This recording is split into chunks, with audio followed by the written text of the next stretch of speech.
students in your university?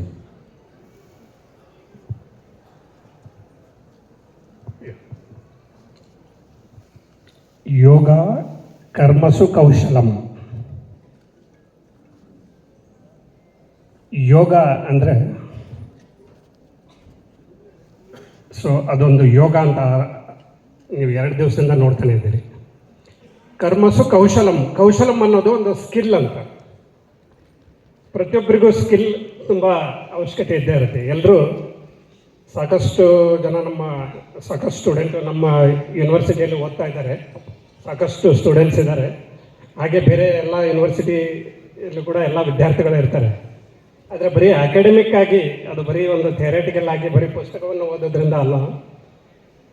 ಕೌಶಲಂ ಅಂದರೆ skill ಅನ್ನೋದು ಬರಲೇಬೇಕು. ಸ್ಕಿಲ್ ಇದ್ದರೆ ಏನಾದರೂ ಮಾಡ್ಬೋದು. ಸ್ಕಿಲ್ ಹೇಗೆ ಬರುತ್ತೆ ಅನ್ನೋದು ಯೋಗ ಹೇಳಿಕೊಟ್ಟಿದೆ ನಮಗೆಲ್ಲ.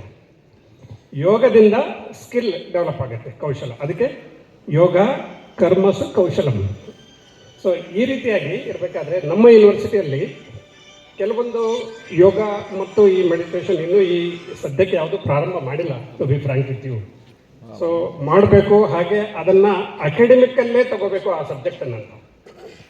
ಬರೀ ಹಾಗೆ ಒಂದು 15 ದಿವಸ ಪ್ರೋಗ್ರಾಮ್ ಆಯಿತು ಅಥವಾ ಕ್ರ್ಯಾಶ್ ಕೋರ್ಸಸ್ ಆಯಿತು, ಈ ಥರದ್ದೇನೋ ಒಂದು 10 ದಿವಸ ಯೋಗಿ ದೇವರಾಜ್ ಅವ್ರು ಬಂದರು, ಲಕ್ಷ್ಮೀಕಾಂತ್ ಅವ್ರು ಬಂದರು, ಡಾಕ್ಟರ್ ರಾಜಶೇಖರ್ ರೆಡ್ಡಿ ಅವ್ರು ಬಂದರು, ಒಂದು 10 ದಿವಸ ಹೇಳ್ಬಿಟ್ಟು ಹೋಗ್ಬಿಟ್ರು ಅಂತ ಆಮೇಲೆ ಮರ್ತು ಬಿಡ್ತಾರೆ. They learn and they will forget. ಆ ಥರ ಆಗದಲೇ ಅದು ತುಂಬ ಸ್ಟ್ರಾಂಗ್ ರೂಟ್ ಆಗಿರಬೇಕು.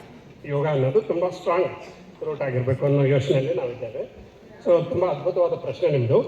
ಅಕಾಡೆಮಿಕ್ ವಿಷಯದಲ್ಲಿ ಅಕಾಡೆಮಿಕಲ್ಲಿ ವಿದ್ಯಾರ್ಥಿಗಳಿಗೆ ನಾವು ಚಿಕ್ಕವರಾಗಿದ್ದಲೇ ಅವರು ವಿದ್ಯಾರ್ಥಿ ಜೀವನದಲ್ಲಿದ್ದಾಗಲೇ ಯೋಗದ ಬಗ್ಗೆ ನಾವು ಅವೇರ್ನೆಸ್ಸನ್ನು ಕೊಡಬೇಕು ಮತ್ತು ತಿಳಿಸಿ ಹೇಳ್ಕೊಡ್ಬೇಕು. ಆ ಕೆಲಸವನ್ನು ಮಾಡೋಣ ಅಂತ ನಾನು ಅಭಿಪ್ರಾಯ ಪಡ್ತಾ ಇದ್ದೆ.